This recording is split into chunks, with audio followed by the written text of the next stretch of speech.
What's that?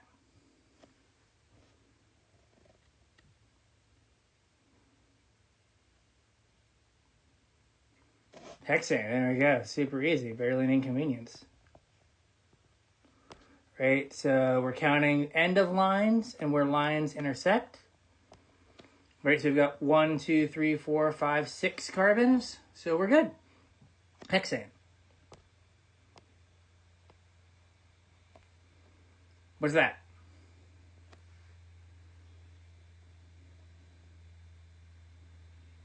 Nonane? 1, 2, 3, 4, 5, 6, 7, 8, 9. Nonane it is. Again, 1, 2, 3, 4, 5, 6, 7, 8, 9. So there we go. So we're going to start working through the rules for naming compounds here in a sec. But first, I need to tell you how you go from a hydrocarbon name to the name of what's called a substituent. So we clearly know the name of our substituents, or of our main hydrocarbons, but now I need to learn how to name substituents. So what is a substituent?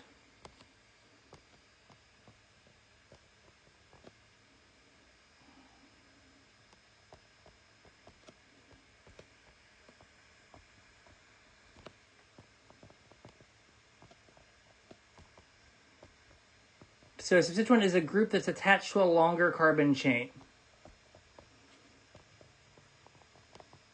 Right, so we have our longer carbon chain, and then we have anything coming off of that long carbon chain. That is a substituent. Right? To name substituents,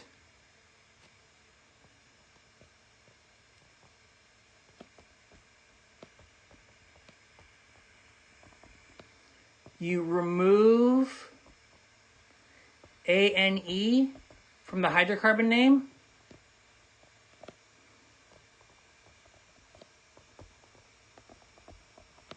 And then you add YL.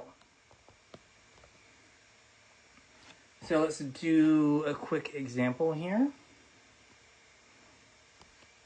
Right. So if we say this is our longest chain, this is our substituent. How many carbons are on our substituent, or in our substituent?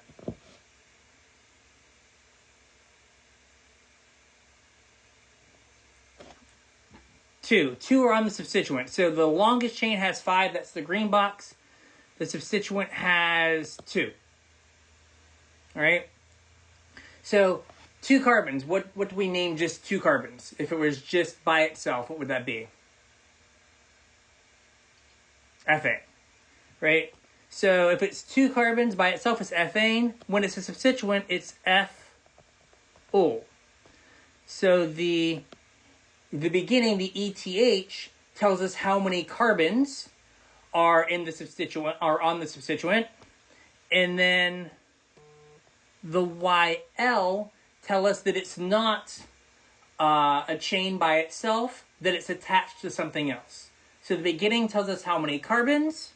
The end, ane versus ul, tells us if it is on the, if it's the main carbon chain or if it's hanging off of a carbon chain.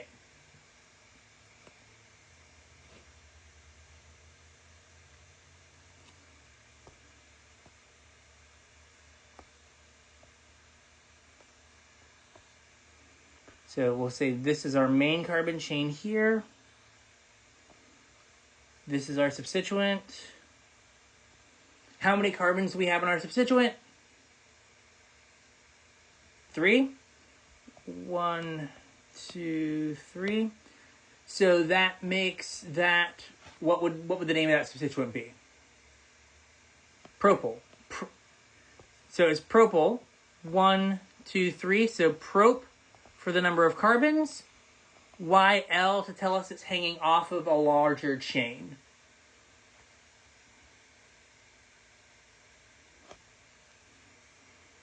Right, so, and you do this with all of the group names that we know, right? So you take off A and E, add YL when it's hanging off of a chain. Okay, so there are 7 rules that I use for naming, the IUPAC naming. If you know these 7 rules, you can name any simple molecule. And I'm just going to kind of work through them and show you examples as I go, right? The first one is, whenever you go to name something, you need to determine the carbon chain that has the most carbons. That is going to give you your molecule its last name. That's going to be its parent hydrocarbon. So let's look at, right? So what you have to do is you need to count every possible carbon chain until you determine which one is longest.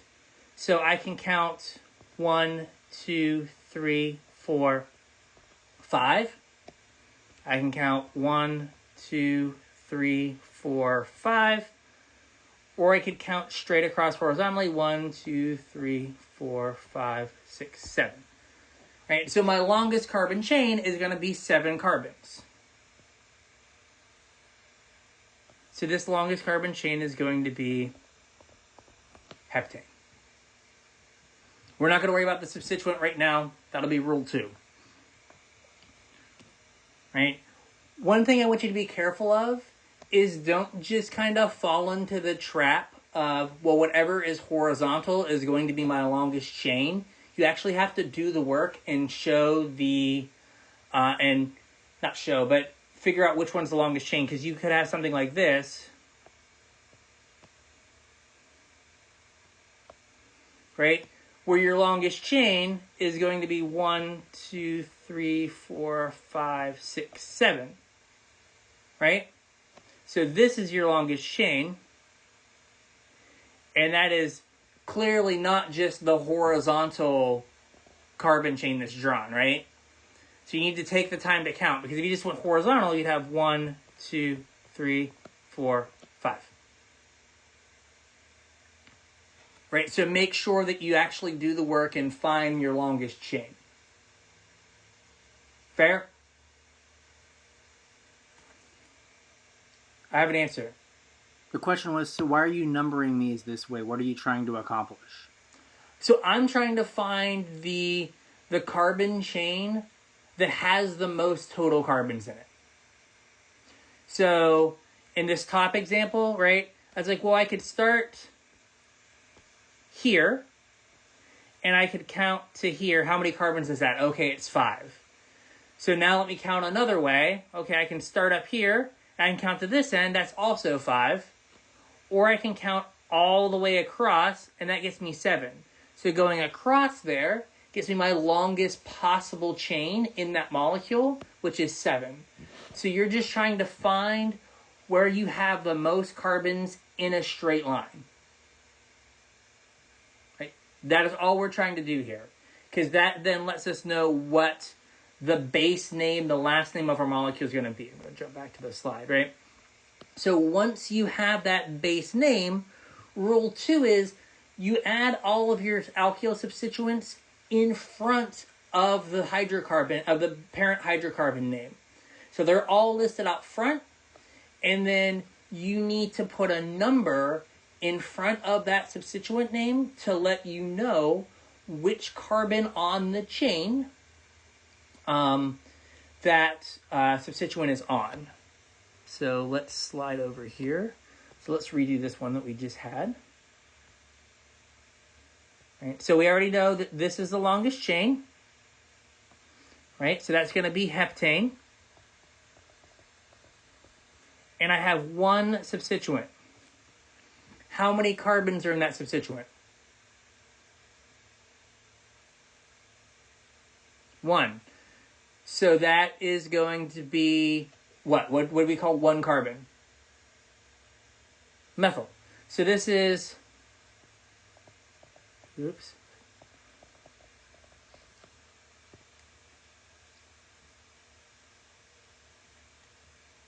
Are we watching like Ancient Aliens or something? What's going on out there?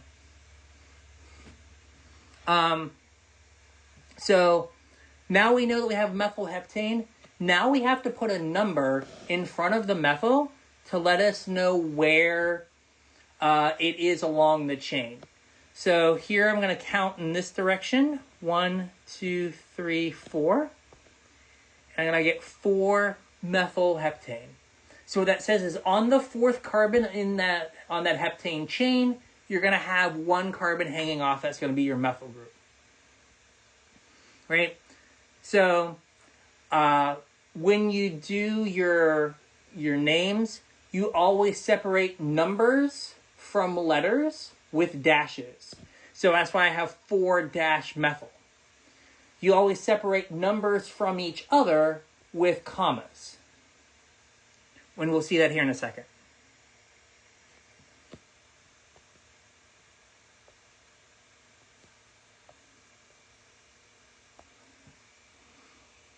All right, so what's our longest chain for this molecule?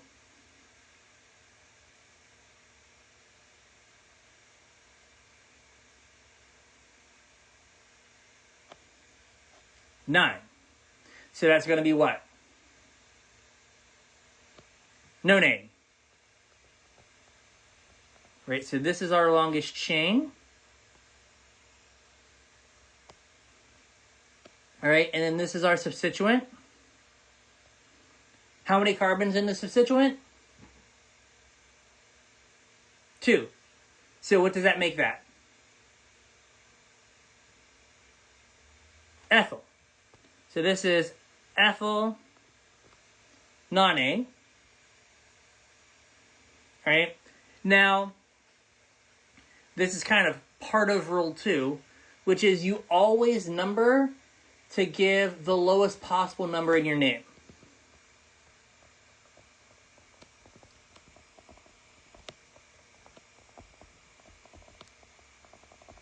Right? So I can number in the blue direction, or I can number in the orange direction. Right?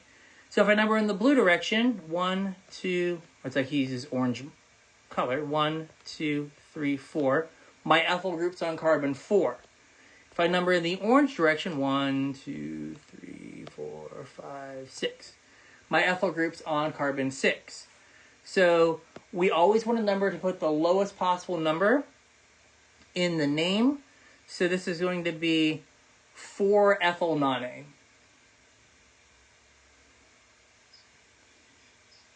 The question was, do you always have to number right to left or left to right? No. So it doesn't matter, like, molecules don't have a left and a right. So this, I could easily flip this over and it would be the exact same thing. Right? If I flipped it over, it would still be 4-ethyl nonane. So it doesn't matter if it's on the left or the right. It just matters that it's on the 4th carbon in whatever direction is correct to number it from. So don't worry about, like, if it's the 4th one from the left or the 4th one from the right, as long as it's on the 4th one. Sure. All right. I think the next set of rules didn't want to show up. They did not. Okay. So, rule number 3. Okay, first, before we go on, do you feel pretty confident in being able to name molecules that have 1 substituent? That seem pretty straightforward? All right, cool. So,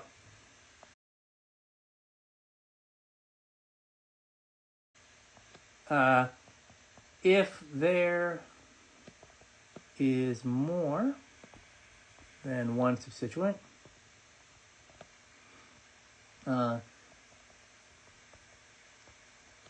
first you list them in alphabetical order.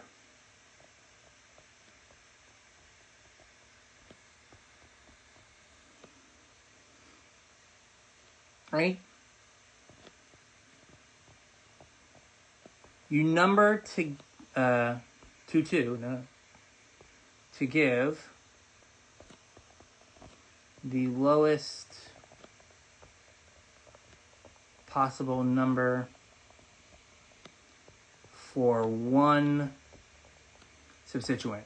So you're going to number in the direction that puts the lowest possible number that you can have into the name without worrying about the second substituent. So if you can number and get 2 and 7 versus getting like 3 and 6, I don't know if that actually works. It doesn't. You're going to number 2 and 7 because 2 is the lowest possible number you can put in the name, right? And then the other part of this rule is if you have multiples of the same substituent, you have to put a prefix in front of that substituent name to let you know how many you have. So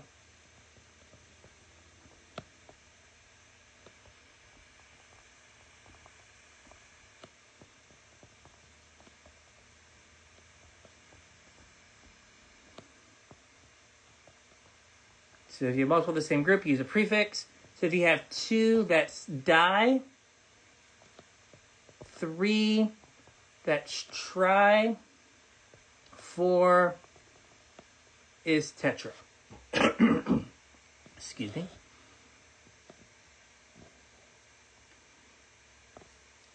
Absolutely. Why are you doing that?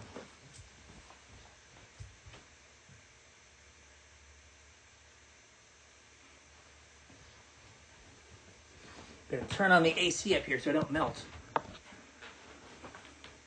Okay. Good for me to foot forward?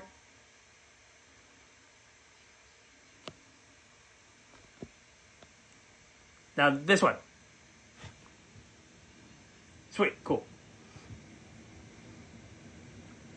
As much as I want you to know the rules just for like tests and stuff, I am never in a million years going to ask you like, what's rule 3?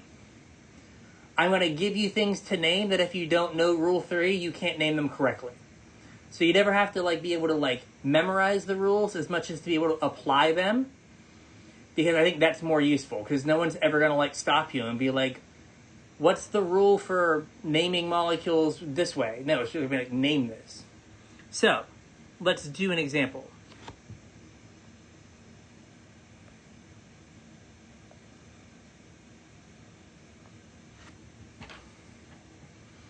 I'll do it this way. There we go. What's the longest chain?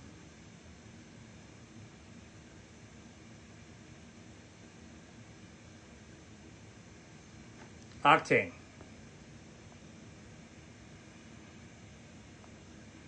Right, so that's going to be, octane is going to be our longest chain. You're going to watch me have like poor board management, but it's whatever. All right. How many, we have 2 substituents. We've got yellow box and we've got blue box. What are the names of our substituents?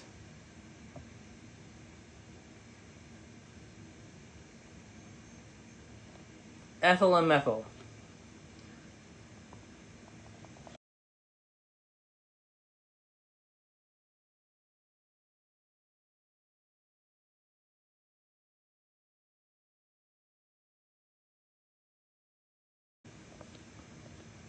Okay, so we have ethyl and methyl.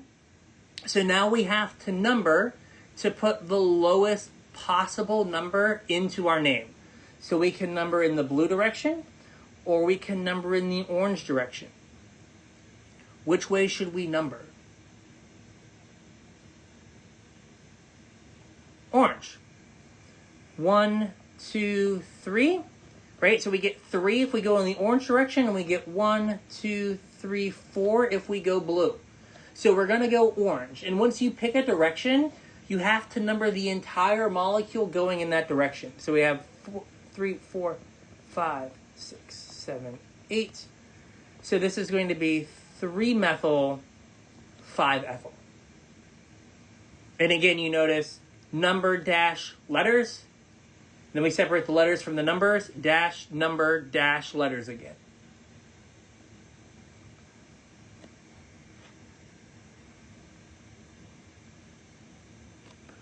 So here I was just asked about why the ethyl was before the methyl in the name, and I just use this as an opportunity to reiterate the rule. You put the ethyl first because you list all of your substituents alphabetically. So you're listing ethyl before methyl because E comes before M. So in front of your parent hydrocarbon, all your substituents are always going to be listed in alphabetical order.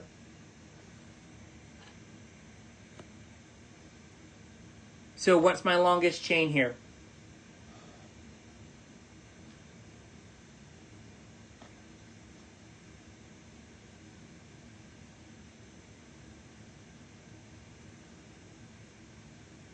Hexane, yep. Now there are multiple hexanes here. I could do it horizontally or I could do it like this. It doesn't matter, they're all the same in this case. Right, so this is hexane. What are my substituents? I have 2 methyl groups. So I'm going to have methyl, and then because I have 2, I need to put the prefix di in front. Right? So now I have to number. It doesn't matter which direction I number because I'm going to get the exact same numbers. So blue versus orange is exactly the same. It's going to be 1, 2, 3, 4, 5. So it's going to be 2, 5 dimethylhexane. So you separate your numbers with commas. You separate your numbers from your letters with dashes.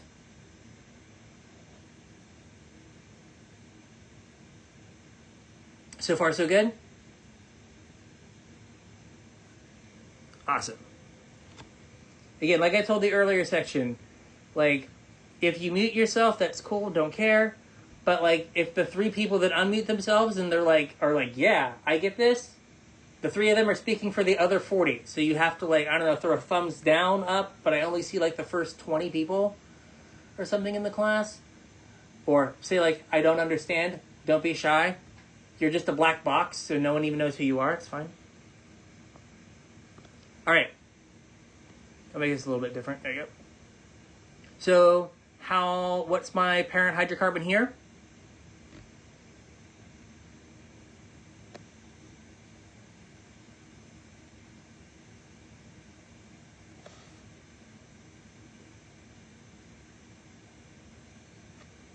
I hope it's heptane.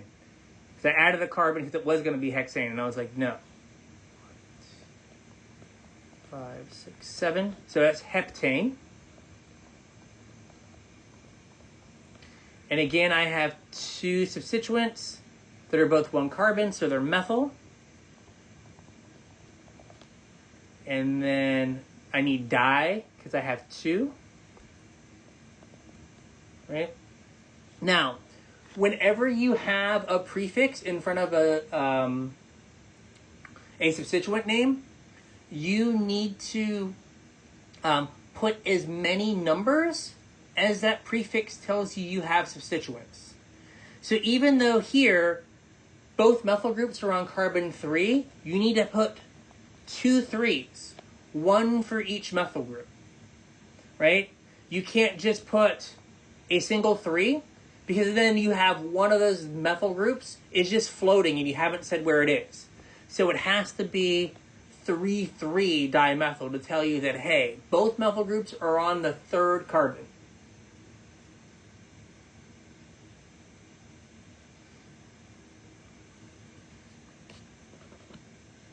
Also, the prefixes for the numbers, di, tri, and tetra, don't impact where the substituent comes alphabetically in the name. So let's say we had something like this.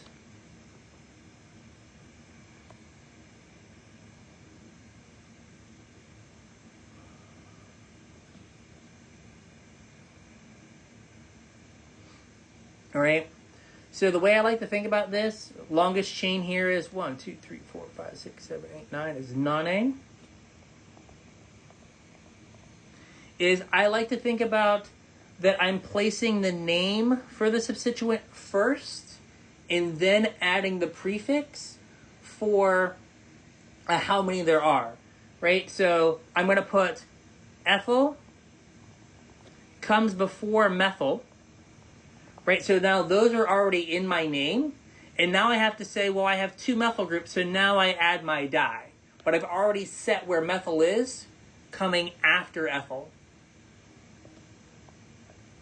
And then I can go through and do my numbering. Blue or orange for my numbering? Blue. So this is going to be 1, 2, 3, 4, 5, 6. So it's going to be 3 ethyl, 5, 6 dimethyl nonane.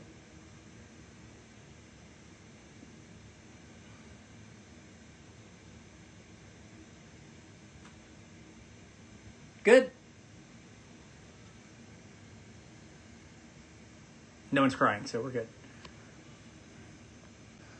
All right, so there's a little trick I want to show you that will help you make sure you don't mess up kind of where your substituents are or their numbers on a chain, right? So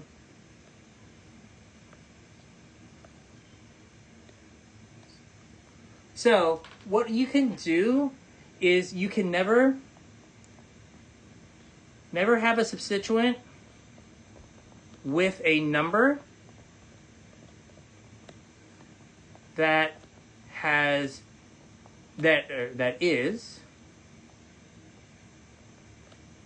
less than or equal to the number of carbons. So what I mean by that is if we take this, if we said, hey, this is my, if you were doing this and say, that's my longest chain, cool, you'd be like, oh, 1, 2, 3, 4, 5, 6 hexane, right? To be, the way you number it is would be 2 ethyl hexane, right? 2 ethyl hexane, right? But having it on the second carbon and ethyl having 2 carbons means that you could have actually just counted the ethyl as part of the longest chain. So whenever you have the number that you've given a substituent, if that number is less than or equal to the number of carbons in the substituent, that substituent should have been part of the longest chain. So you've picked the wrong longest chain if you do that.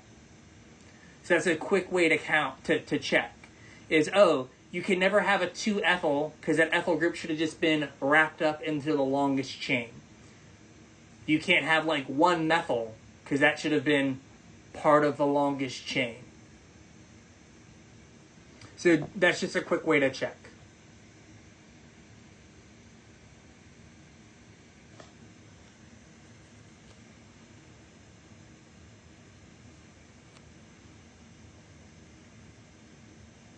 All right.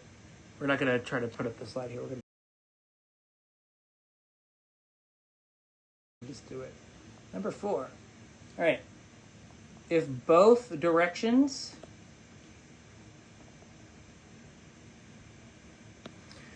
give the same lowest number,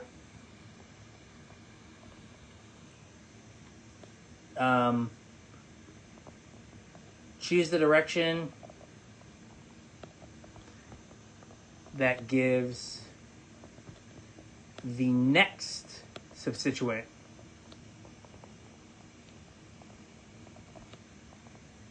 the lowest number. Right? So if you count left and right and you get the same low number, you're then going to look to give the next substituent in the name the lowest possible number and pick that direction.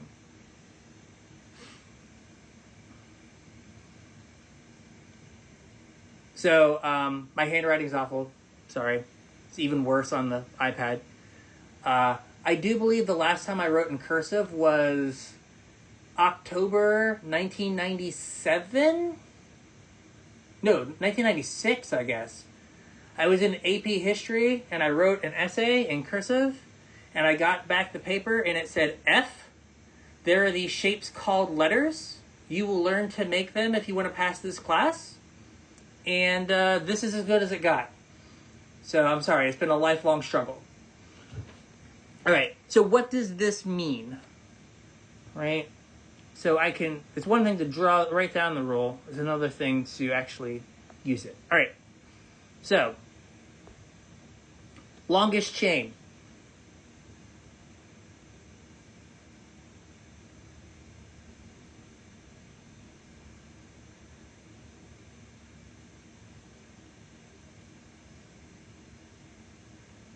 Octane, 1, 2, 3, 4, 5, 6, 7, 8. Octane, I agree.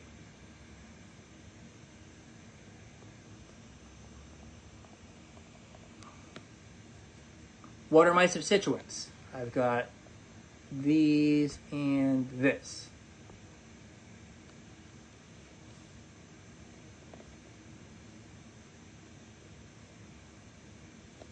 Dimethyl,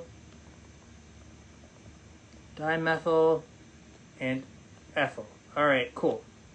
And again, ethyl cuts to 4-methyl, no big deal. Now, I can number again blue way or orange way. If I number blue, I get 1, 2. Lowest number in the blue direction is 2. If I number orange, 1, 2. Lowest number in the orange direction is 2. So now, that doesn't help me pick which direction I need to number my molecule in. So now I need to look for the next substituent. Which direction gives the next substituent, in this case the ethyl, the lowest name, or the lowest number? So blue gives us 4. Orange gives us 5. So we're going to number the whole thing in the blue direction because blue gives us the lowest number for the ethyl group. So it's going to be 5, 6, 7. So this is going to be 4-ethyl, 2,7-dimethyl octane.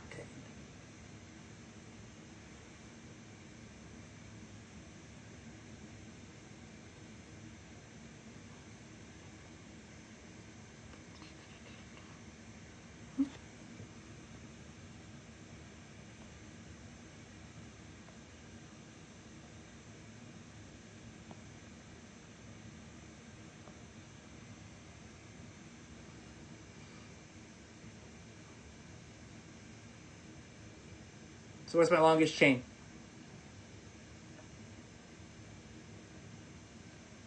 I think it's octane again. 1, 2, 3, 4, 5, 6, 7, 8, 9. Is it 9? 1, 2, 3, 4, 5, 6. Oh, no. I counted the same carbon twice. I'm good at numbers.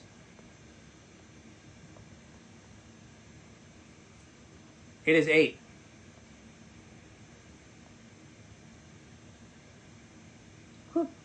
So it's going to be octane. What are my substituents?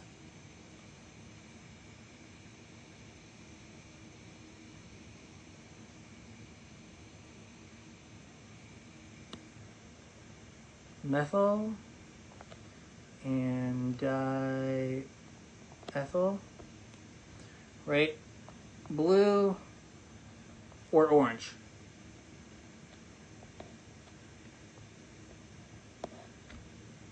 Blue. So thankfully I already have the numbers. This is going to be 3 for the methyl, 4, 5 for the diethyl.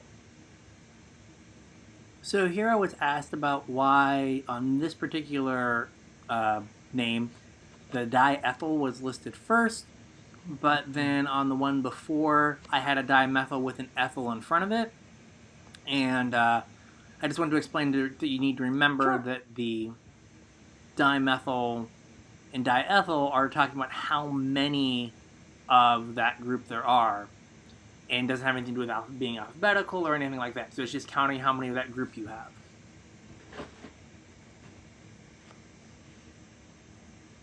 Sure, no problem. All right.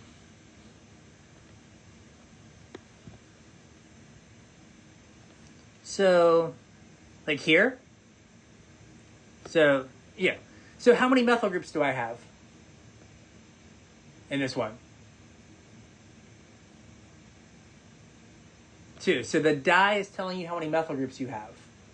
So on the next one, I have 2 ethyl groups, right? I have this ethyl group and this ethyl group. So the die is telling me how many ethyl groups I have.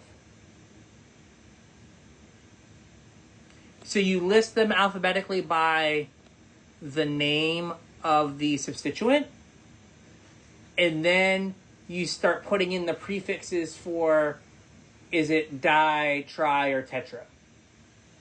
But think of it as you put in you get your parent hydrocarbon name, then you put in all of your substituent names in alphabetical order, then you start putting in any prefixes in front of them that you need to say how many you have.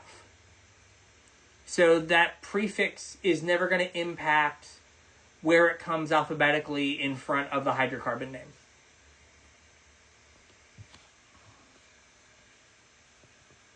Oops. Let's color here.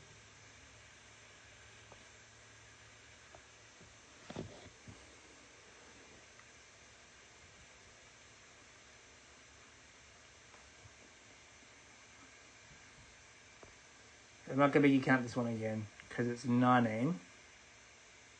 Boop.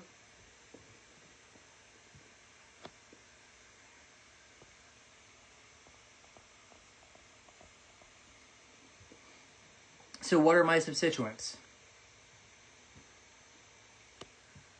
Not triethyl. How many carbons are there? Trimethyl. That's fine. And what's the other substituent? Propyl.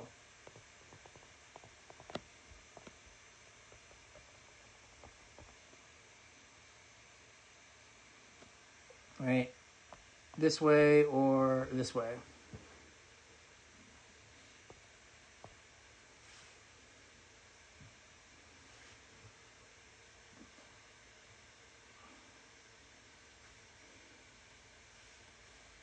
Do I want to go blue or do I want to go orange? Orange. So this will be, pick the right color here. 1, 2, 3, 4, 5, 6, 7, 8, 9. So we're going to have 2, 3, 7, 5.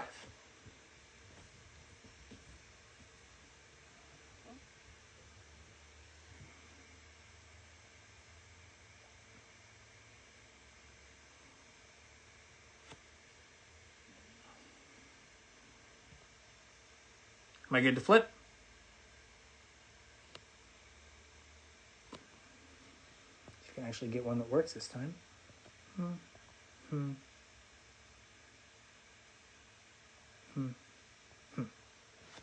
we go. Longest chain.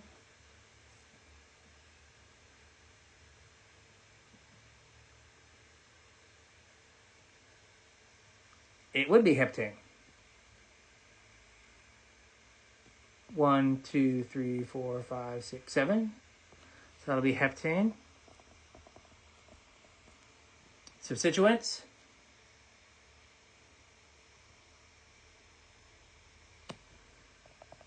Tetramethyl. Do I want to go blue or do I want to go orange?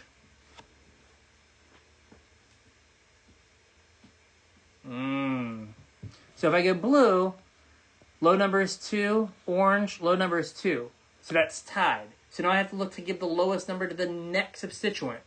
If I go blue, the next number in my name is 4. If I go orange, the next number in my name is 3. So I have to go in the orange direction because that puts the next substituent with having the lowest possible number. So this is going to be, we're going to go 2, 3, 4, 6. So this is going to be 2, 3, 4, no dash, sorry. 6. Tetramethylheptane.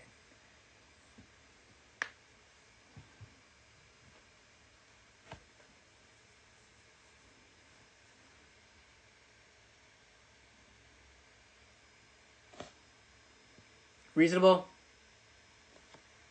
All right. So then rule number 5.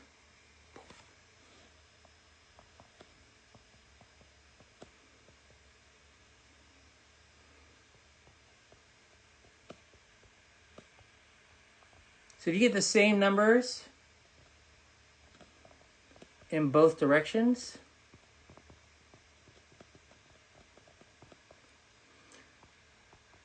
give the group listed first in the name the lowest number. I kind of call this the F it rule, where you're like, I can't break the tie anyway, F it. Whatever one comes first in the name is what I'm going to give the lowest number. So what do I mean by this? So let's look at an example here.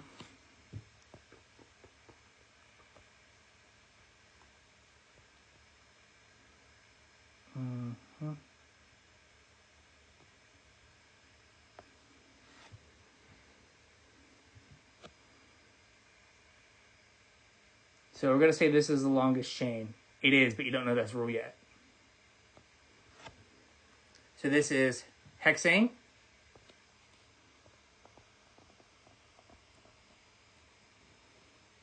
Right? And then it's going to be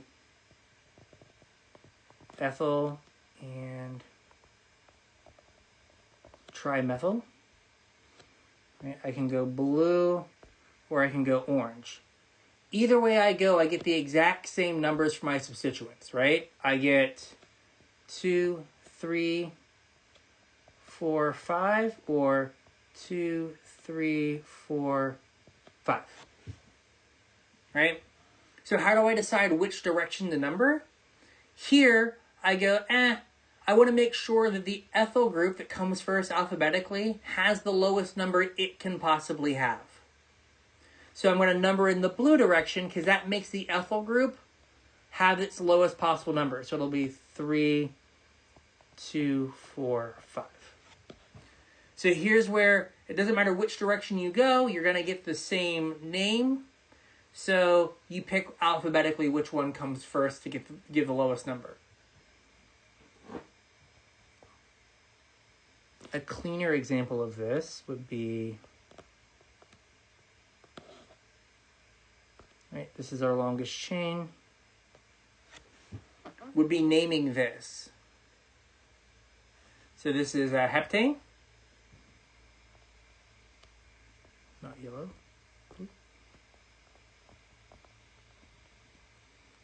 And this is going to be 3-ethyl, 5, not have enough space. 3-ethyl, 5-methyl, I promise. 3-ethyl, 5-methyl heptane. So blue versus orange. Either way I go, I get 3 and 5 and 3 and 5, right? So this rule says, well, whichever one comes first alphabetically in the event of a tie is the one that's going to get the lowest number. So we're going to say that we're going to number in the blue direction because that gives ethyl, which comes first alphabetically, the lowest possible number.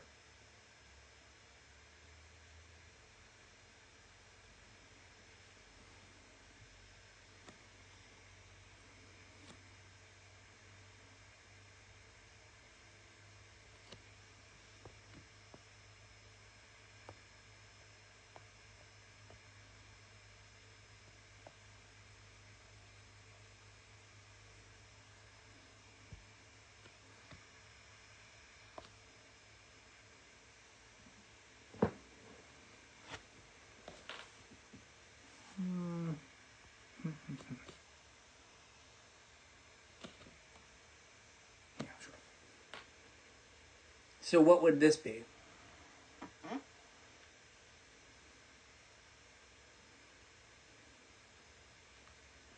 So what's our longest chain?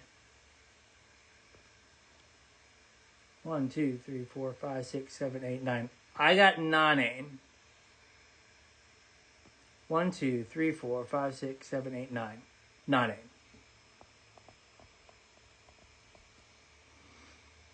All right. Now I've got a substituent here, here, and here.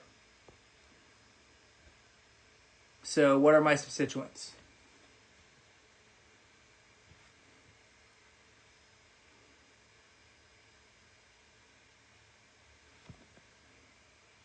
So we're going to do diethyl, methyl,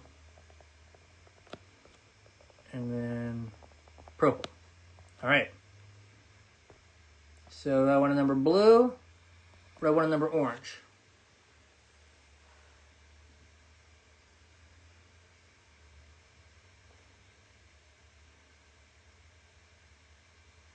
Blue. 1, 2, 3, 4, 5. I don't need to number the rest of it because there aren't any substituents out there. So this is going to be 3-methyl, 5-propyl, and I have 2 ethyl groups on the same carbon, so it's going to be 4,4-diethyl, 3-methyl, 5-propyl nonane.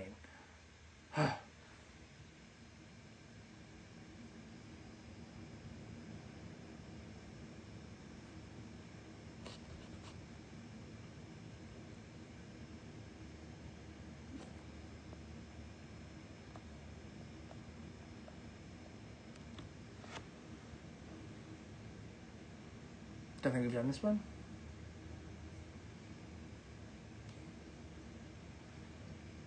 So what's this? Heptane? Agree.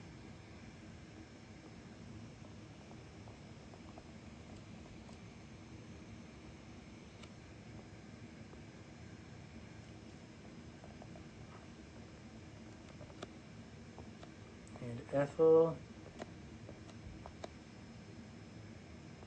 Now here, right, this molecule is symmetrical, right?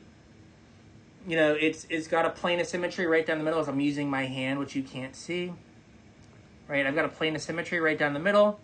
So it doesn't matter which way I number the molecule because I'm going to get the exact same numbers and there's no way to break the tie. And that's fine. If the molecule is symmetrical, there's only one way to number it. So in this case, we're going to be 4, 3, 5, right? So 1, 2, 3, 4, 5. First, if I go the other way, 1, 2, 3, 4, 5. Right? It's exactly the same either way, so it doesn't matter how you number it. You're going to get the exact same name.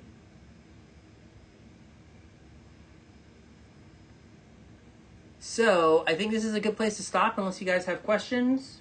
We'll get through rules 6 and 7 on Wednesday, and then get into how to name cyclic compounds.